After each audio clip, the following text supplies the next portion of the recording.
So in today's video we're going to talk about 5 altcoins that I am genuinely looking to buy, whether that is in my Patreon earner portfolio or in my main bags. Going to keep this video simple. A lot of people have been asking me to do a video like this. I don't like to do them because they create a lot of FOMO and yeah, I don't want to capture the wrong crowd, but this is just an honest take of what I'm buying. They are very obvious picks. They are on a load of post-it notes. I have not pre-done it, so it's kind of going to be rough and raw, and we're going to go through 5 picks. I'm a big believer, you may disagree, in the obvious, i.e. the established, i.e. coins that could probably do okay due to elements around the past.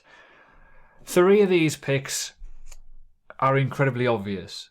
One of them has some track record, one of them has no track record of previous cycles.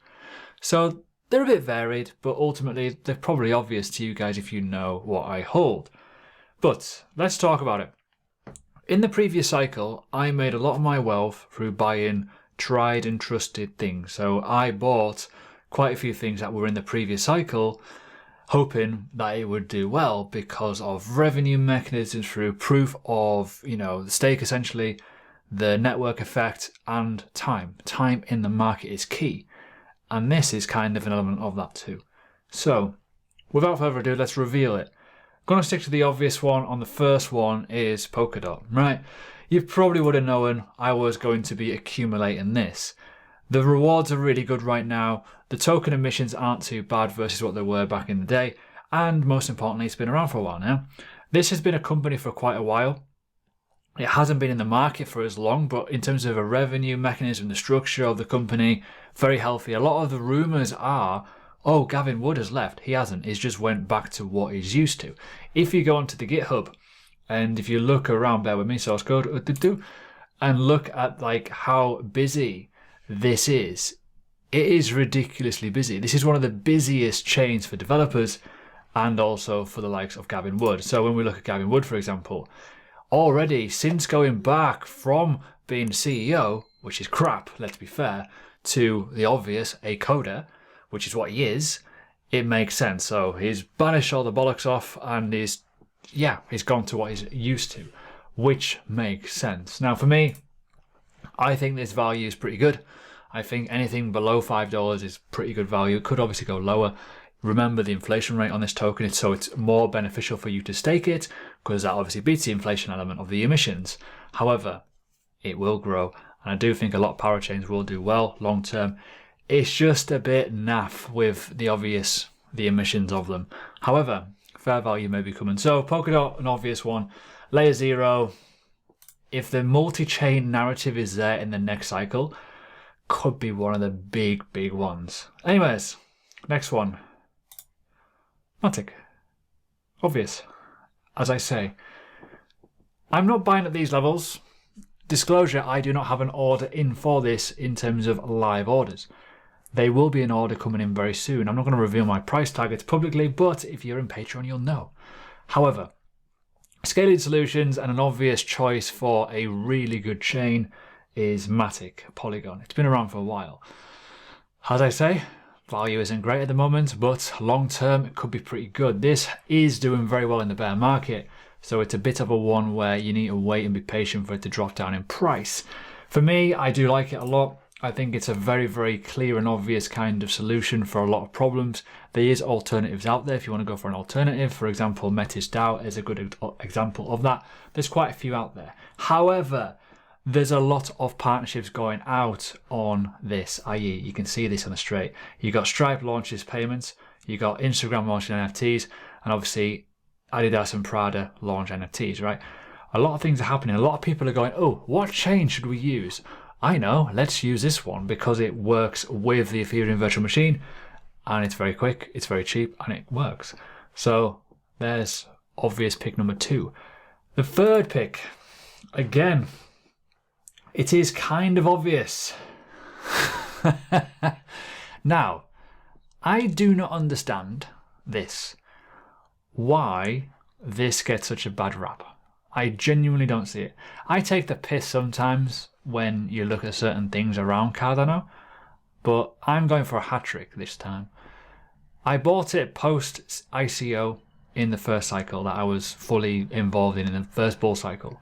So 2016, 2017, I bought it in 2017, did well. I bought it again in 2020 for 3 to 4 cents, and it went up to gigamoon levels, and I'm looking to buy it again. I'm already holding some, not loads, but I've got some orders lower.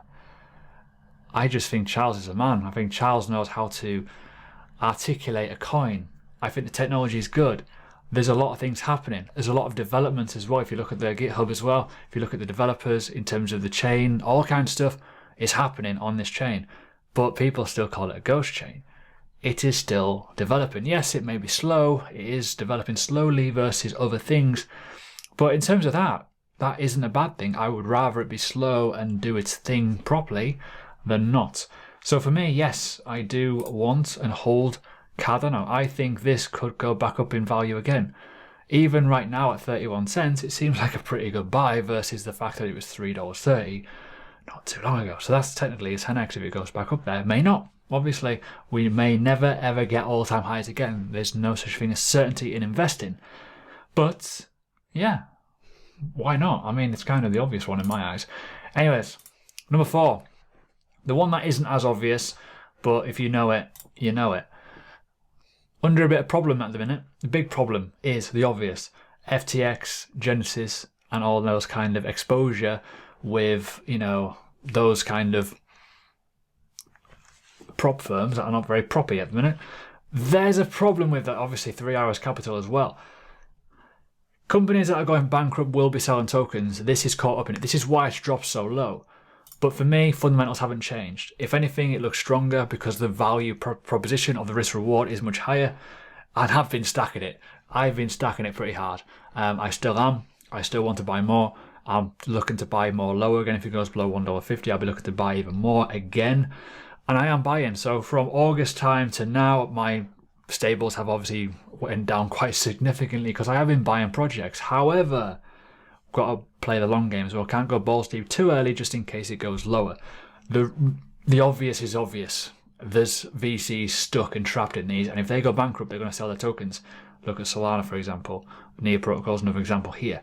But I like it a lot. You can see already the amount of accounts, the daily transactions, the fidelity rate, all kinds of stuff like that is ridiculous. The cost, the amount of money they've got in it, the revenue mechanism, the staking model. The mechanism for staking is ridiculously easy and it's super, super simple.